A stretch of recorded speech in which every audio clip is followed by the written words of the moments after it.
जकैर academy में फिर से आपको एक बार स्वागत है। तो आज के इस सेशन के अंदर हम देखने वाले हैं हमारे एसएसएलसी तृतीय भाषा हिंदी का दूसरा पाठ है कश्मीरी सेब। इसके प्रमुख अंशों को आज के इस विडियो के अंतर्गत हम जानेंगे। ಮಕ್ಕಳೇ, ಇವತ್ತಿನ ಸೆಷನ್ನಲ್ಲಿ ನಾವು ನಮ್ಮ ಎಸ್ಎಸ್ಎಲ್ಸಿ ಪಾಠ ಸಂಖ್ಯೆ 2 ಕಾಶ್ಮೀರಿ ಸೇಬ್ ಪಾಠದ ಬಗ್ಗೆ ಒಂದಿಷ್ಟು ಪ್ರಮುಖ ಅಂಶಗಳನ್ನು ತಿಳಿದುಕೊಳ್ಳೋಣ। ಇದು ನಮಗೆ ಮುಂಬರುವಂಥ ಪರೀಕ್ಷಾ ದೃಷ್ಟಿಯಿಂದ ಬಹಳಷ್ಟು ಉಪಯುಕ್ತವಾದದ್ದು। तो चलिए बच्चों, बिना देर करे हम इस पाठ के प्रमुख अंशों को जानेंगे। तो हमारा दूसरा पाठ है कश्मीरी सेब। कश्मीरी सेब ಎನ್ನುವಂಥದ್ದು ನಮ್ಮ ಎರಡನೇ ಪಾಠ। ಇದರ ಲೇಖಕರು, इसके लेखक कौन है? प्रेमचंद हैं। और यहाँ पर भी हमें एक बात जानने की आवश्यकता है। और कश्मीरी सेब पाठ जो है यह साहित्यिक विधा है, कहानी। ಯಾಕಂದರೆ ಅನುರೂಪತಾದಲ್ಲಿ ಇದನ್ನು ಕೇಳಬಹುದು। ಸಾಹಿತ್ಯದ ವಿಧ ಯಾವುದು, ಇದು ಕಥೆ ಅದನೋ, ಏಕಾಂಕಿ ಅದನೋ, ಅಥವಾ ಉಪನ್ಯಾಸ ಅದನೋ, ಅಥವಾ ನಾಟಕ ಇದೆಯೋ ಎನ್ನುವಂಥದ್ದನ್ನು ಕೇಳ್ತಾರೆ। ಅನುರೂಪತದಲ್ಲಿ ಬರುವಂಥ ಚಾನ್ಸಸ್ಗಳಿದ್ದಾವೆ। ಸೊ ಅದಕ್ಕಾಗಿ ನಾವು ಇಲ್ಲೊಂದು ಅಂಶವನ್ನು ಗಮನಿಸಬೇಕು।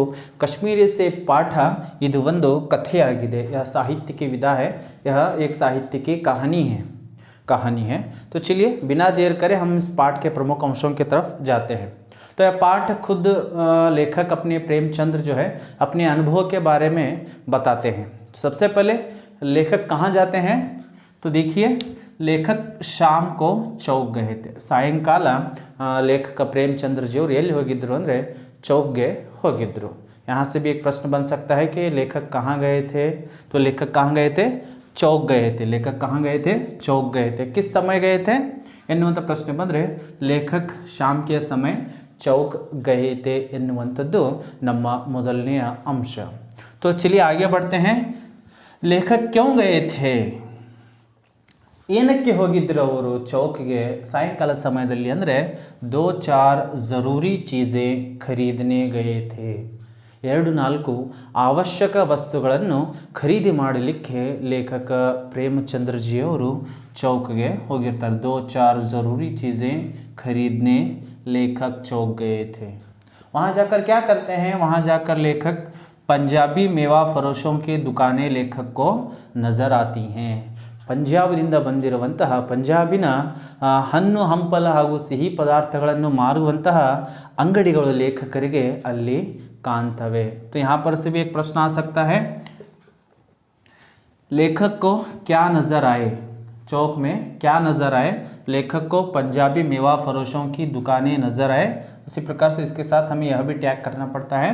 तो ಅಲ್ಲಿ ಚೌಕಿನಲ್ಲಿ ಪಂಜಾಬಿನ ಸಿಹಿ ಪದಾರ್ಥ ಹಾಗೂ ಹಣ್ಣು ಹಂಪಲುಗಳನ್ನು ಮಾರುವಂತಹ ಅಂಗಡಿಗಳು ಲೇಖಕರಿಗೆ ಅಲ್ಲಿ ಕಾಣ್ತವೆ ಮಕ್ಕಳೇ। वहाँ पर दुकान पर क्या नज़र आए? गुलाबी रंगदार सेब नज़र आए। गुलाबी रंगदार सेब ಇದನ್ನು ಪ್ರಶ್ನೆ ಪರೀಕ್ಷೆಯಲ್ಲಿ ಹಿಂದಿನ ಪರೀಕ್ಷೆಗಳಲ್ಲಿ ಕೇಳಲಾಗಿದೆ। तो लेखक को क्या नज़र आए? लेखक को दुकान पर क्या नज़र आए? ಲೇಖಕರಿಗೆ ಅಂಗಡಿಯಲ್ಲಿ ಏನು ಕಾಣಿಸಿದವು ಎನ್ನುವಂಥದ್ದು तो लेखक को गुलाबी रंगदार सेब नज़र आए ಎನ್ನುವಂಥದ್ದು ಬರೀಬೇಕು। ಅಲ್ಲಿ ಲೇಖಕರಿಗೆ ಏನು ಕಾಣ್ತವೆ ಅಂದರೆ ಗುಲಾಬಿ ಬಣ್ಣದ ಆ್ಯಪಲ್ಗಳು ಕಾಣ್ತವೆ, ಸೇಬು ಹಣ್ಣುಗಳು ಲೇಖಕರಿಗೆ ಅಲ್ಲಿ ಕಾಣ್ತವೆ। इस कारण से लेखक का जी ललचा उठा। ಇದನ್ನು ನೋಡಿಬಿಟ್ಟು ಅಂಗಡಿಯಲ್ಲಿರುವಂತಹ ಗುಲಾಬಿ ಬಣ್ಣದ ಆ ಸೇಬು ಹಣ್ಣುಗಳನ್ನು ನೋಡಿ ಲೇಖಕರಿಗೆ ಅದು ತಿನ್ನಲಿಕ್ಕೆ ಅವರ ಬಾಯಿಯಲ್ಲಿ ನೀರು ಬರುತ್ತೆ। ಅದು ನೋಡಿದ ಕ್ಷಣವೇ ಲೇಖಕ ಜಿ ಲಲಚಾ ಉಠ ಅಂದರೆ ಮನಸ್ಸು ಅದನ್ನು ತಿನ್ನಲಿಕ್ಕೆ ಇಷ್ಟಪಡುತ್ತೆ, ನಾನು ಅದನ್ನು ತಿನ್ನಬೇಕು ಎನ್ನುವಂಥ ಅದರ ಒಂದು ಆಸೆ ಅವರಲ್ಲಿ ಹುಟ್ಟುತ್ತೆ, ಅಂದರೆ ಅವ್ರ ಬಾಯಲ್ಲಿ ನೀರು ಬರ್ತವೆ। तो यहाँ पर प्रश्न आता है कि लेखक का जी क्यों ललचा उठा? ಇದನ್ನು ಕೂಡ ಪರೀಕ್ಷೆಯಲ್ಲಿ ಹಲವಾರು ಸಲ ನಿಮ್ಮ ವಾರ್ಷಿಕ ಪರೀಕ್ಷೆಯಲ್ಲಿ ಈ ಪ್ರಶ್ನೆಯನ್ನು ಕೇಳಲಾಗಿದೆ। ಲೇಖಕ का जी क्यों ललचा उठा ಅಥವಾ ಲೇಖಕ का जी क्यों ललचाया। ಮುಂದೆ ಬರುವಂಥ ವಿಡಿಯೋಗಳಲ್ಲಿ ನಾವು ಮತ್ತೆ ಪಾಠ ವೈಸ್ ಯಾವ ಮುಖ್ಯ ಪ್ರಶ್ನೆಗಳು ಯಾವ ತನಕ ಕೇಳ್ತಾರೆ ಅನ್ನೋದನ್ನು ನೋಡ್ತೀವಿ। ಆದರೆ ಇವಾಗ ನಾನು ಒಂದಿಷ್ಟು ಸ್ವಲ್ಪ ಮಾಹಿತಿಯನ್ನು ಕೊಡ್ತಾ ಹೋಗ್ತಾ ಇದ್ದೀನಿ। ಅಲ್ಲಿ ಏನು ಪ್ರಶ್ನೆ ಬರುತ್ತೆ ಅಂದರೆ लेखक का जी क्यों ललचा उठा, तो हमें उसका उत्तर लिखना है पंजाबी मेवा फरोशों के दुकान पर गुलाबी रंगदार सेब देखकर लेखक का जी ललचा उठा. ಪಂಜಾಬಿ ಹಣ್ಣು ಹಂಪಲುಗಳು ಮಾರುವಂಥ ಅಂಗಡಿಯಲ್ಲಿ ಕಂಡು ಬಂದಿರುವಂತಹ ಗುಲಾಬಿ ಬಣ್ಣದ ಸೇಬು ಹಣ್ಣುಗಳನ್ನು ಕಂಡು ಲೇಖಕರ ಮನಸ್ಸು ಅದನ್ನು ಇಷ್ಟಪಡುತ್ತೆ, ಅಂದರೆ ಅವರ ಬಾಯಲ್ಲಿ ನೀರು ಬರುತ್ತೆ ಎನ್ನುವಂಥ ಅಂಶ ಇಲ್ಲಿ ನಾವು ತಿಳಿದುಕೊಳ್ಳಬೇಕು. तो लेखक अपने मन के अंदर सोचते हैं, ವಿಚಾರ ಮಾಡ್ತಾ ಇದ್ದರೆ ಎಲ್ಲ ಸೇಬು ಹಣ್ಣುಗಳನ್ನು ನೋಡಿ, ಅಲ್ಲಿರ್ತಕ್ಕಂಥ ಮಾರ್ಕೆಟನ್ನು ನೋಡಿ, ಹಲವಾರು ಸಬ್ಜಿಗಳನ್ನು ನೋಡಿ, आजकल शिक्षित समाज में प्रोटीन और विटामिन के बारे में सोचने की प्रवृत्ति हो गई है. ಇವತ್ತಿನ ಶಿಕ್ಷಿತ ಸಮಾಜದಲ್ಲಿ ಪ್ರೋಟೀನ್ ಹಾಗೂ ವಿಟಮಿನ್ಗಳ ಬಗ್ಗೆ ಯೋಚನೆ ಮಾಡುವಂತಹ ಪ್ರವೃತ್ತಿ ಇವತ್ತಿನ ಸಮಾಜದಲ್ಲಿ ಬಂದು ಬಿಟ್ಟಿದೆ. ಯಾಕಂದರೆ ಮೊದಲು ಇದರ ಬಗ್ಗೆ ಯಾರೂ ಕೂಡ ಯೋಚನೆ ಮಾಡ್ತಾ ಇದ್ದಿದ್ದಿಲ್ಲ. ಆದರೆ ಈಗಿನ ಕಾಲಮಾನದಲ್ಲಿ ವಿಟಮಿನ್ ಹಾಗೂ ಪ್ರೋಟೀನ್ ಯುಕ್ತ ಆಹಾರವನ್ನು ಸೇವಿಸಬೇಕು, ಎದರಲ್ಲಿ ಪ್ರೋಟೀನ್ಸ್ ಇದ್ದಾವೆ, ಎದರಲ್ಲಿ ವಿಟಮಿನ್ಸ್ ಇದ್ದಾವೆ ಎನ್ನುವಂಥ ಪ್ರವೃತ್ತಿ ಇವತ್ತಿನ ಶಿಕ್ಷಿತ ಸಮಾಜದಲ್ಲಿ ಬಹಳಷ್ಟು ಬೆಳೆದು ಬಿಟ್ಟಿದೆ. इसलिए लेखक मन ही मन में सोचते हैं कि आजकल शिक्षित समाज में प्रोटीन और विटामिन के बारे में सोचने की प्रवृत्ति बढ़ गई है. इल्लिनू ಕೂಡ ಒಂದು ಪ್ರಶ್ನೆ ಬರುತ್ತೆ, आजकल शिक्षित समाज में कौन सी प्रवृत्ति बढ़ गई है. ಇದನ್ನು ಕೂಡ ಹಲವೆಯಲ್ಲಿ ಕೇಳಲಾಗಿದೆ. ಕಳೆದ ಹೋದ ಪರೀಕ್ಷೆಗಳಲ್ಲಿ ಹಲವಾರು ಸಲ ಈ ಪ್ರಶ್ನೆ ಬಂದಿದೆ. ಸೊ ಅದಕ್ಕೆ ಉತ್ತರ ಏನಾಗಿರಬೇಕು, आजकल शिक्षित समाज में प्रोटीन और विटामिन के बारे में सोचने की प्रवृत्ति बन गई है. ಇವತ್ತಿನ ಸಮಾಜದಲ್ಲಿ ಪ್ರೋಟೀನ್ ಹಾಗೂ ವಿಟಮಿನ್ಗಳ ಬಗ್ಗೆ ಯೋಚನೆ ಮಾಡುವಂಥ ಪ್ರವೃತ್ತಿ ಬಂದು ಬಿಟ್ಟಿದೆ. ಟೊಮೆಟೊ ಭೋಜನ ಕಾ ಅವಶ್ಯಕ ಅಂಗ ಬನ್ ಗಯಾ ಹೈ. ಈ ಒಂದು ಪ್ರೋಟೀನ್ ಹಾಗೂ ವಿಟಮಿನ್ಗಳಿಂದಾಗಿಯೇ ಟೊಮೆಟೊ ಏನಾಗಿದೆ, ನಮ್ಮ ಪ್ರತಿಯೊಂದು ಊಟದಲ್ಲಿ, ನಮ್ಮ ಭೋಜನದಲ್ಲಿ ಒಂದು ಅವಶ್ಯಕ ಅಂಗ ಆಗಿಬಿಟ್ಟಿದೆ. ಟೊಮೆಟೊ ಇಲ್ಲ ಅಂದರೆ ನಮ್ಮ ಅಡುಗೆ ಯಾವುದೂ ಕೂಡ ಆಗೋದಿಲ್ಲ, ಆ ಥರನಾಗಿರ್ತಕ್ಕಂತಹ ಅವಶ್ಯಕ ವಸ್ತು ಆಗಿಬಿಟ್ಟಿದೆ ಎನ್ನುವಂಥದ್ದು लेखकर विचार. तो यहाँ पर भी एक अंक का प्रश्न आ सकता है कि भोजन का आवश्यक अंग कौन सा बन गया है. तो कौन सा बन गया है बच्चों, टोमेटो बन गया है. फिर इसी प्रकार से गाजर, ಇದು ಇಲಾಖೆಯಿಂದ ಬಿಡುಗಡೆ ಮಾಡಿರುವಂತಹ 2022 ಹಾಗೂ 23ನೇ ಸಾಲಿನ ಮಾದರಿ ಪ್ರಶ್ನೆ ಪತ್ರಿಕೆಯಲ್ಲಿ ಒಂದು ಈ ಪ್ರಶ್ನೆಯನ್ನು ಕೇಳಲಾಗಿದೆ. गाजर के बारे में लेखक के क्या विचार हैं. गाजर के बारे में लेखक प्रेमचंद्र जी के क्या विचार हैं. ಅವರು ಗಜ್ಜರಿಯ ಬಗ್ಗೆ ಏನು ವಿಚಾರ ಮಾಡ್ತಾರೆ, ಕ್ಯಾರೆಟ್ ಬಗ್ಗೆ ಏನು ವಿಚಾರ ಮಾಡ್ತಾರೆ ಎನ್ನುವಂಥದ್ದು. ಸೊ ಮಕ್ಕಳೇ, तो गाजर के बारे में हमें यहाँ पर 3 अंशों को याद रखना आवश्यक है. 3 ಅಂಶಗಳನ್ನು ನಾವು ಗಜ್ಜರಿಯ ಬಗ್ಗೆ ಇಲ್ಲಿ ನೆನಪಿಟ್ಕೋಬೇಕು. ಮೊದಲನೇದಾಗಿ, गाजर पहले गरीबों का पेट भरने वाली चीज़ थी. ಗಜ್ಜರಿ ಮೊದಲು ಕೇವಲ ಬಡ ಜನರ ಹೊಟ್ಟೆಯನ್ನು ತುಂಬುವಂತಹ ವಸ್ತುವಾಗಿತ್ತು. गाजर केवल पहले गरीब लोग ही कहते थे. लेखक का मानना यह था कि पहले गरीब लोग ही कहते थे, लेकिन अब उसके अंदर क्योंकि शिक्षित समाज में अब प्रोटीन और विटामिन के बारे में सोचने की प्रवृत्ति आ गई है, तो गाजर को भी अब प्रामुख्यता दी जाने लगी है. और अमीर लोग गाजर का हलवा ही कहते थे. ಶ್ರೀಮಂತರು ಕೇವಲ ಗಜ್ಜರಿಯ ಹಲ್ವಾ ಮಾತ್ರ ತಿಂತಾ ಇದ್ದರು ಮೊದಲು. तो यहाँ पर से भी प्रश्न इल्लिनू ಕೂಡ प्रश्न बरಬಹುದು. गरीबों की पेट भरने वाली चीज़ कौन सी थी. गरीबों की पेट भरने वाली चीज़ गाजर थी. अमीर लोग गाजर का क्या खाते थे. अमीर लोग गाजर का हलवा खाते थे ಎನ್ನುವಂಥದ್ದು ನಮ್ಮದು ಉತ್ತರ ಆಗಿರಬೇಕು. तो सबसे पहले गाजर के बारे में, गरीब लोग ही केवल पेट भरने वाली चीज़ गाजर थी. अमीर लोग केवल गाजर का हलवा खाते थे. गाजर में भी विटामिन है, इस बात का पता चला है. ಗಜ್ಜರಿಯಲ್ಲಿ ಕೂಡ ಹಲವಾರು ವಿಟಮಿನ್ಸ್ಗಳಿದ್ದಾವೆ ಎನ್ನುವಂಥ ಮಾತು ನಮಗೆ ಗೊತ್ತಾಗಿದ್ದರಿಂದ ಅದರ ಪ್ರಾಮುಖ್ಯತೆ ಇನ್ನಷ್ಟು ಹೆಚ್ಚಿಗಾಗಿದೆ. गाजर में भी विटामिन है, इस बात का हमें पता चला है. ಗಜ್ಜರಿಯಲ್ಲಿ ಕೂಡ ವಿಟಮಿನ್ಗಳಿದ್ದಾವೆ. सो इसी कारण से गाजर को भी मेजों पर स्थान मिलने लगा है. ಮೊದಲು ಗಜ್ಜರಿಗೆ ಯಾರೂ ಕೂಡ ಕೇಳ್ತಾ ಇದ್ದಿಲ್ಲ, ಕೇವಲ ಬಡ ಜನರು ಮಾತ್ರ ತಿಂತಾ ಇದ್ದರು, ಶ್ರೀಮಂತರು ಅದರ ಹಲ್ವಾವನ್ನು ಮಾತ್ರ ತಿಂತಾ ಇದ್ದರು. ಆದರೆ ಗಜ್ಜರಿಯಲ್ಲಿ ಹಲವಾರು ವಿಟಮಿನ್ಗಳಿದ್ದಾವೆ ಎನ್ನುವಂಥ ಮಾತು ಗೊತ್ತಾದ ಮೇಲೆ ಎಲ್ಲಿ ಕಾಣ್ತಿದ್ದಾವೆ ಅಂದರೆ ಮೇಜಂ ಪರ್, ಟೇಬಲ್ ಮೇಲೆ, ಎಲ್ಲಿ ತರಕಾರಿ ಮಾರುವವರು ಇರ್ತಾರಲ್ಲ ಅವರು ಟೇಬಲ್ ಮೇಲೆ ವಸ್ತುಗಳನ್ನು ಇಟ್ಟಿರ್ತಾರೆ, ಅಲ್ಲಿ ಇದಕ್ಕೆ ಒಂದು ಸ್ಥಾನ ಸಿಕ್ಕಿದೆ. तो इस कारण से गाजर को मेजों पर स्थान मिलने लगा है. तो यहाँ पर से भी एक अंक का प्रश्न आ सकता है, गाजर को कहाँ स्थान मिलने लगा है. गाजर को मेजों पर स्थान मिलने लगा है. तो ಈ 3 ಅಂಶಗಳು ಗಜ್ಜರಿಯ ಬಗ್ಗೆ ನಾವು ಮಾದರಿ ಪ್ರಶ್ನೆ ಪತ್ರಿಕೆಯಲ್ಲಿ ಕೂಡ ಇಲ್ಲಿ ಕೂಡ ಕೊಟ್ಟಿದ್ದಾರೆ. पहले गरीबों का पेट भरने वाली चीज़ थी, अमीर लोग केवल गाजर का हलवा खाते थे. गाजर में भी विटामिन है, इस बात का हमें पता चला. इस कारण से गाजर को भी मेज़ों पर स्थान मिलने लगा है. मुख्यांशಗಳನ್ನು ನೋಡೋಣ. रोज़ एक सेब खाने से डॉक्टरों की ज़रूरत नहीं पड़ती है. ದಿನನಿತ್ಯ ಒಂದು ಸೇಬು ಹಣ್ಣು ತಿನ್ನೋದರಿಂದ ವೈದ್ಯರ ಡಾಕ್ಟರ್ಗಳ ಅವಶ್ಯಕತೆ ಬೀಳೋದಿಲ್ಲ ಎನ್ನುವಂಥ ಮಾತುಗಳು ಇವತ್ತಿಗೆ ನಮಗೆ ಕೇಳಿ ಬರ್ತಿದ್ವು. ಹೌದು, ದಿನ ಒಂದು ಆ್ಯಪಲ್ ತಿನ್ನೋದರಿಂದ ನಮಗೆ ಡಾಕ್ಟರ್ಸ್ಗಳ ಅವಶ್ಯಕತೆ ಇರೋದಿಲ್ಲ ಎನ್ನುವಂಥ ಮಾತು ಈಗ ಮಾತನಾಡ್ತಾ ಇದ್ದಾರೆ. ಅದನ್ನು ಈ ಪಾಠದಲ್ಲಿ ಕೂಡ ಕೊಟ್ಟಿದ್ದಾರೆ. ರೋज़ एक सेब खाने से डॉक्टरों की ज़रूरत नहीं पड़ती है. यहाँ से भी प्रश्न आ सकता है, क्या खाने से डॉक्टरों की ज़रूरत नहीं पड़ती है? तो उसका उत्तर होगा रोज़ एक सेब खाने से डॉक्टरों की ज़रूरत नहीं पड़ती है. कौन सा फल खाने से? सेब का फल खाने से. तो डॉक्टरों की ज़रूरत रोज़ एक सेब खाने से नहीं पड़ती है. इसी प्रकार से आगे का हम देखेंगे. स्वाद और रस में सेब आम से बढ़कर नहीं है. ಸ್ವಾದ ಮತ್ತು ರಸದಲ್ಲಿ ಸೇಬು ಮಾವಿನಕ್ಕಿಂತನೂ ಹೆಚ್ಚಿಗಾಗಿ ಇಲ್ಲ, ಅದಕ್ಕಿಂತ ಕಡಿಮೆನೂ ಇಲ್ಲ, ಅಂದರೆ ಸರಿಸಮನಾಗಿ ಇದೆ ಎನ್ನುವಂಥ ಮಾತನ್ನು ಹೇಳ್ತಾರೆ. ಸ್ವಾದ್ और रस में सेब आम से बढ़कर नहीं है. ಮಾವಿನ ಹಣ್ಣುಗಳ ರಾಜ ಅಂತ ಕರಿತೀವಿ ಮಾವಿನ ಹಣ್ಣಕ್ಕೆ. फलों का राजा कौन सा है? आम है. आम से बढ़कर सेब नहीं है, लेकिन उससे घट कर भी नहीं, उससे कम भी नहीं है, उसके बराबर का फल है. स्वाद और रस में आम से बढ़कर नहीं है. तो यहाँ से भी एक प्रश्न आ सकता है, स्वाद और रस में सेब किससे बढ़कर नहीं है? स्वाद और रस में सेब आम से बढ़कर नहीं है. यहाँ पर से भी एक प्रश्न बन सकता है. तो फिर देखिए, यह जो पॉइंट है यह इंपॉर्टेंट है. ದುಕಾನ್ದಾರ್ ನೇ ಲೇಖಕ್ ಸೆ ಕ್ಯಾ ಕಹಾ. ಅಂಗಡಿಯವನು ಲೇಖಕರಿಗೆ ಏನಂತ ಹೇಳ್ತಾನೆ ಎನ್ನುವಂಥದ್ದು ಪ್ರಶ್ನೆ ಹಿಂದೆ ಬಂದಿದೆ.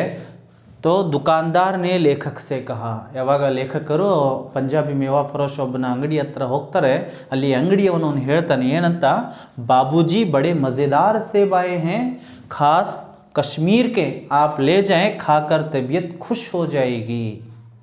ಬನ್ನಿ ಯಜಮಾನರೇ, ಬನ್ನಿ ಒಡೆಯರೇ, ಬಡೆ ಮಜೆದಾರ್ ಸೇಬ್ ಆಯೆ ಹೈ, ಬಹಳಷ್ಟು ಒಳ್ಳೆಯ ಬಹಳಷ್ಟು ರುಚಿಕರವಾಗಿರ್ತಕ್ಕಂಥ ಸೇಬು ಹಣ್ಣುಗಳು ಬಂದಿದ್ದಾವೆ.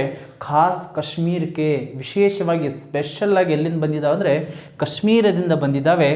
ಆಪ್ ಲೇ ಜಾಯೆ ಖಾಕರ್ ತಬಿಯತ್ ಖುಷ್ ಹೋ ಜಾಯಿಗಿ. ನೀವು ಇದನ್ನು ತೆಗೆದುಕೊಂಡು ಹೋಗ್ರಿ, ಇದನ್ನು ತಿಂದರೆ, ಇದನ್ನು ತಿಂದು ನಿಮ್ಮ ಆರೋಗ್ಯ ಬಹಳಷ್ಟು ಒಳ್ಳೆಯದಾಗುತ್ತೆ, ನಿಮ್ಮ ಆರೋಗ್ಯ ಸೂಪರ್ ಆಗುತ್ತೆ ಎನ್ನುವಂಥ ಮಾತನ್ನು ಯಾರು ಹೇಳ್ತಾರೆ? ಅಂಗಡಿಯವರು ಹೇಳ್ತಾರೆ. ಯಾಕಂದರೆ ಅಂಗಡಿಯವರು ತನ್ನ ವಸ್ತುಗಳನ್ನು ಸೇಲ್ ಮಾಡೋದಕ್ಕೆ ಹಲವಾರು ಟ್ರಿಕ್ಕನ್ನು ಯೂಸ್ ಮಾಡ್ತಾರೆ, ತನ್ನ ವಸ್ತುವಿನ ಗುಣಗಾನವನ್ನು ಮಾಡ್ತಾರೆ. ಅದೇ ಥರನಾಗಿ ಇಲ್ಲಿ ಅಂಗಡಿಯವನು ಲೇಖಕರಿಗೆ ಹೇಳ್ತಾನೆ, ಬಾಬೂಜಿ ಬಡೆ ಮಜೆದಾರ್ ಸೇಬ್ ಆಯೆ ಹೈ, ಬಾಬೂಜಿ बड़े मज़ेदार सेब आए हैं, खास कश्मीर के, आप ले जाएं, खाकर तबीयत खुश हो जाएगी ಎನ್ನುವಂಥ ಮಾತನ್ನು ಹೇಳ್ತಾನೆ.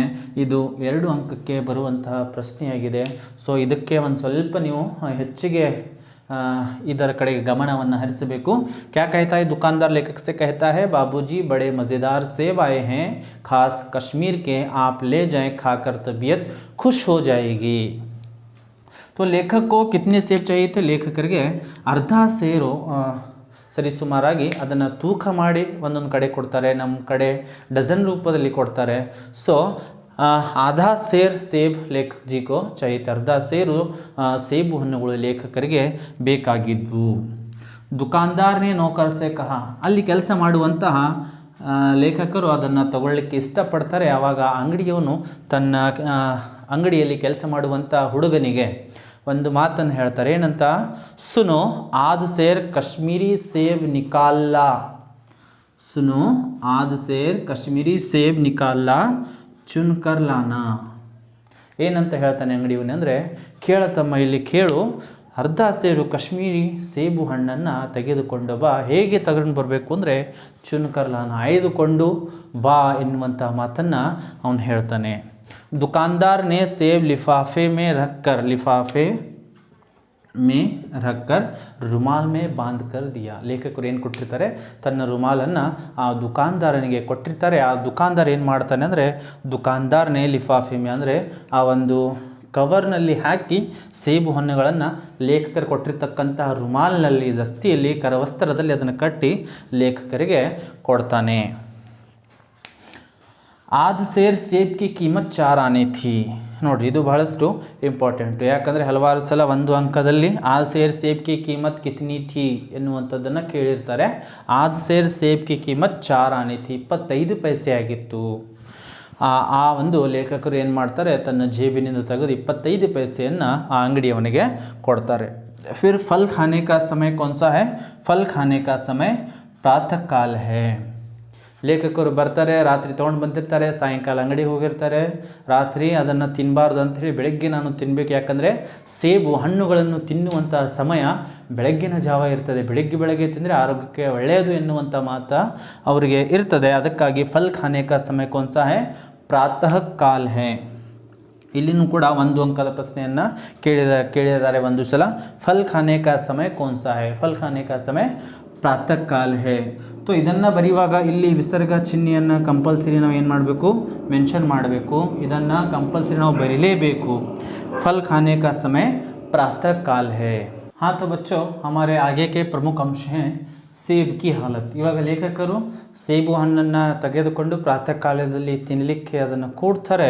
ಆವಾಗ ಅದರ ಸ್ಥಿತಿ ಯಾವ ಥರನಾಗಿ ಆಗಿರುತ್ತವೆ ಅನ್ನೋದನ್ನು ನಾವು ನೋಡೋಣ. ಈ 4 ಅಂಶಗಳು ಬಹಳಷ್ಟು ಇಂಪಾರ್ಟೆಂಟ್ ಇರುವಂಥದ್ದು. ಯಾಕಂದರೆ ಇಲ್ಲಿಂದ ಪ್ರಶ್ನೆ ಬರುವಂಥ ಚಾನ್ಸಸ್ಗಳಿರ್ತವೆ. ಸೇಬ್ ಕೆ ಹಾಲತ್ ಕೆ ಬಾರೆ ಮೇ ಲಿಖಿಯೇ, ಯಾ ಫಿರ್ 4 ಸೇಬ್ ಕೈಸೆ ಥೇ, ಅಥವಾ ಒಂದೊಂದಾಗಿನೂ ಕೇಳಬಹುದು ಪ್ರಶ್ನೆಯಲ್ಲಿ. ಪಹला ಸೇಬ್ ಕೈಸಾ ಥಾ, दूसरा ಸೇಬ್ ಕೈಸಾ ಥಾ, तीसरा ಸೇಬ್ ಕೈಸಾ ಥಾ और चौथा ಸೇಬ್ ಕೈಸಾ ಥಾ ಎನ್ನುವಂಥದ್ರ ಬಗ್ಗೆ ಕೇಳಬಹುದು. तो ಮೊದಲನೇ ಸೇಬು ಹಣ್ಣನ್ನು ತೆಗೆದಾಗ पहला ಸೇಬ್ निकाला तो 1 रुपये के आकार का छिलका ಗಲ್ ಗಯಾ ಥಾ. ಮೊದಲನೇ ಸೇಬು ಹೇಗಿತ್ತು ಅಂದರೆ, ಒಂದನೇ ಸೇಬನ್ನು ಲೇಖಕರು ತೆಗೆದಾಗ 1 ರೂಪಾಯಿ ಆಕಾರದ ಸೊಪ್ಪು ಏನಾಗಿತ್ತು, ಅದರ ಮೇಲಿಂದ ಕವರ್ ಏನಾಗಿತ್ತು ಅಂದರೆ ಗಲ್ ಗಯಾ ಥಾ, ಕೊಳೆತು ಹೋಗಿತ್ತು. 1 ರೂಪಾಯಿ ಆಕಾರದ ಆ ಒಂದು ಸ್ಥಾನ ಏನಾಗಿತ್ತು, 1 ರೂಪಾಯಿ ಆಕಾರದಷ್ಟು ಸೇಬು ಹಣ್ಣಿನ ಮೇಲೆ ಇರುವಂಥ ಸಪ್ಪೆ ಕೊಳೆತು ಹೋಗಿತ್ತು. दूसरा ಸೇಬ್ ನಿಕಾಲಾ, दूसरा सेब लेखकರು ತೆಗಿತಾರೆ. दूसरा सेब निकाला तो आधा सड़ा हुआ था.